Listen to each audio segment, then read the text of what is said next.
দুইটা গরু দিয়ে শুরু। স্বপ্নটা ছিল ছোট্ট, কিন্তু সাহসটা ছিল আকাশ ছোঁয়া। নড়াইল সদরের ডুমুরতলার এই মানুষটি গাভী লালন পালন করে একসময় হয়েছেন জেলার শ্রেষ্ঠ খামারি।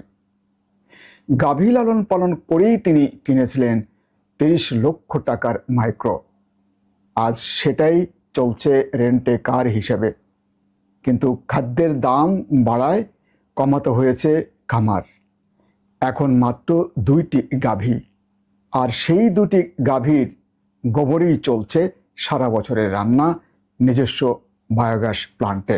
এটা শুধু একজন খামারির গল্প নয়, এটা লড়াই, আত্মনির্ভরতা আর গ্রামীণ উদ্ভাবনের এক অনন্য দৃষ্টান্ত। আব্দুল আলিম 13 সাল থেকে এই গাভীগুলো পালন করা শুরু করি। প্রথম 2টো গাভী দিয়ে আমি শুরু করেছি, তার থেকে আমি 10টা গাভী পালন করেছি। আমি সকালে 100 কেজি দুধ, বিকেলে 50 কেজি দুধ দোয়াইছি। আল্লাহ দিলি যারা বেকারত্ব আছে, বেকার, আমার বেকার জীবন দূর করেছি আমি এই গরু দিয়ে।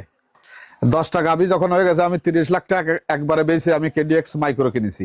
এখন আমার একটা মাইক্রো ঢাকা টু নড়াইল চলে, সবসময় চলে।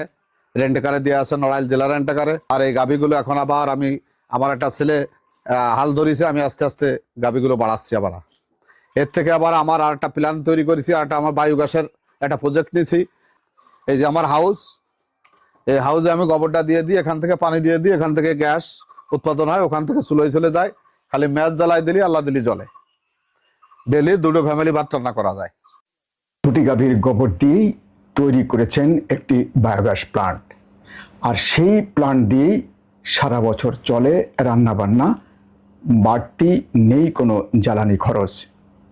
সংকট আছে, কিন্তু থেমে নেই স্বপ্ন। এই খামারি দেখিয়ে দিলেন গ্রামই পারে বদলে দিতে।